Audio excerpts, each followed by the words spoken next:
दोस्तों, रामायण काल में सोने की लंका की खूबसूरती के चर्चे दूर दूर तक थे।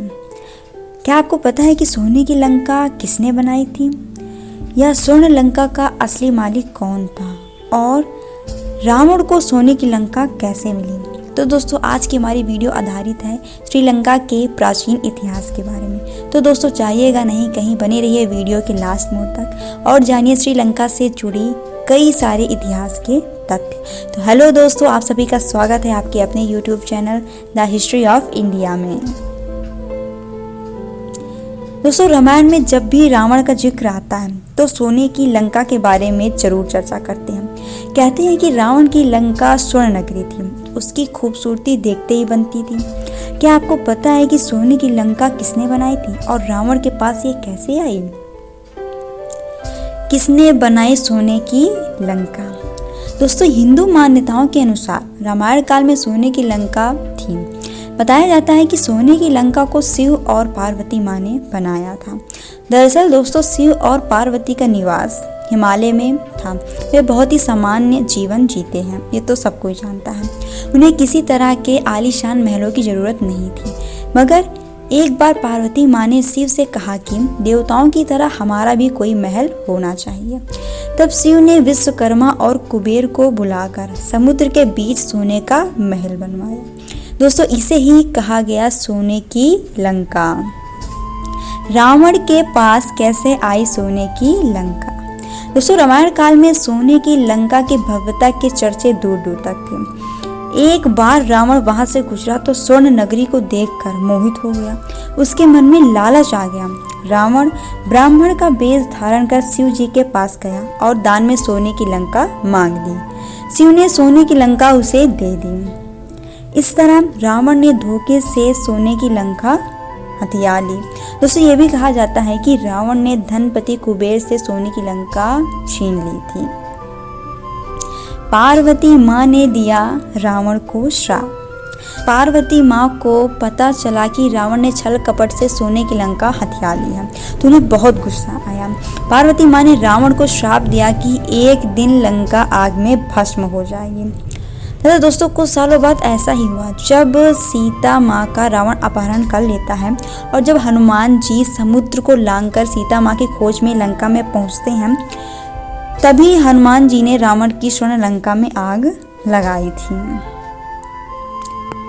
दोस्तों, श्रीलंका का इंटरनेशनल रामायण रिसर्च सेंटर और वहां के पर्यटन मंत्रालय ने मिलकर रामायण से जुड़े ऐसे 50 स्थल ढूंढ लिए हैं जिनका पुरातात्विक और ऐतिहासिक महत्व है और जिनका रामायण में भी उल्लेख मिलता है। श्रीलंका में वह स्थान ढूंढ लिया गया है जहां रावण की सोने की लंका थी। अशोक वाटिका, रावण युद्ध भूमि, रावण की गुफा, रावण के हवाई अड्डे, रावण का शव, रावण का महल और ऐसे 50 रामायण कालीन स्थलों की खोज करने का दावा किया गया है। बाकायदा इसके सबूत भी पेश किए गए हैं। दोस्तों, ऐसा माना जाता है कि रैगला के जंगलों के बीच एक विशालकाय पहाड़ी पर रावण की गुफा है जहां उसने घोर तपस्या की थी। उसी गुफा में आज भी रावण का शव सुरक्षित रखा हुआ है।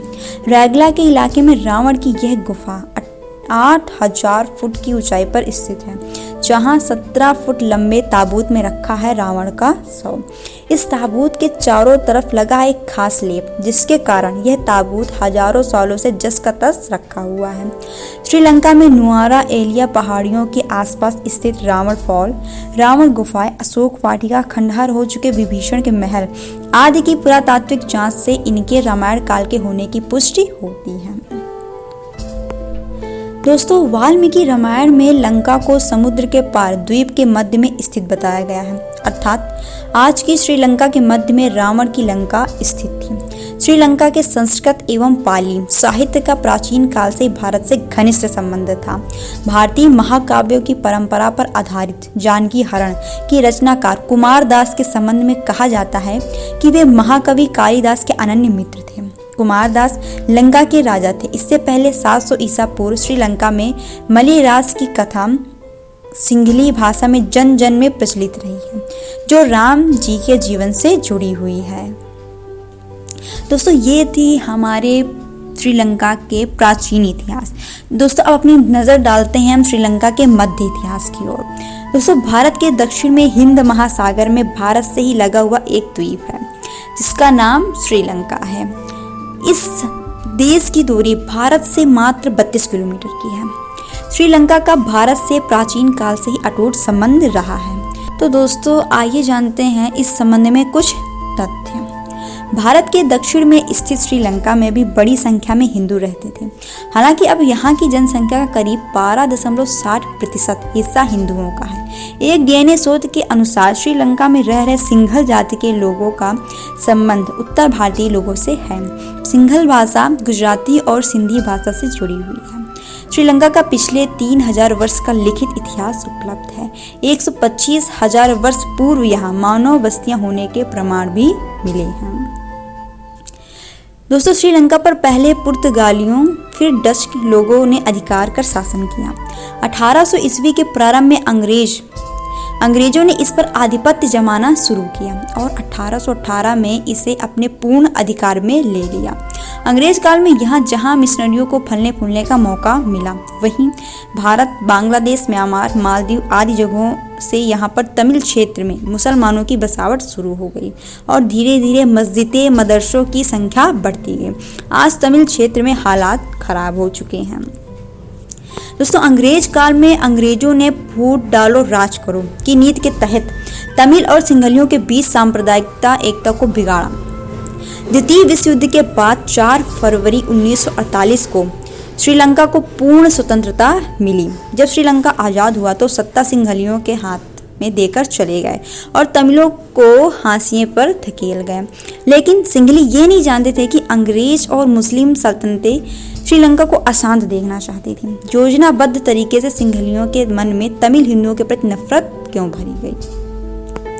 दोस्तों वर्तमान में श्रीलंका में करीब 2.2 करोड़ की आबादी है। देश की 70% आबादी बौद्ध है, जहां 10% आबादी मुस्लिम, 12% हिंदू और 6% कैथोलिक है। बौद्धों ने हिंदू और ईसाइयों को धर्म की वजह से कभी निशाना नहीं बनाया, लेकिन मुसलमानों को जरूर निशाना बनाया गया है। तो दोस्तों ये था श्रीलंका का प्राचीन और मध्य इतिहास। तो दोस्तों आज की वीडियो मैं यहीं समाप्त करती हूँ।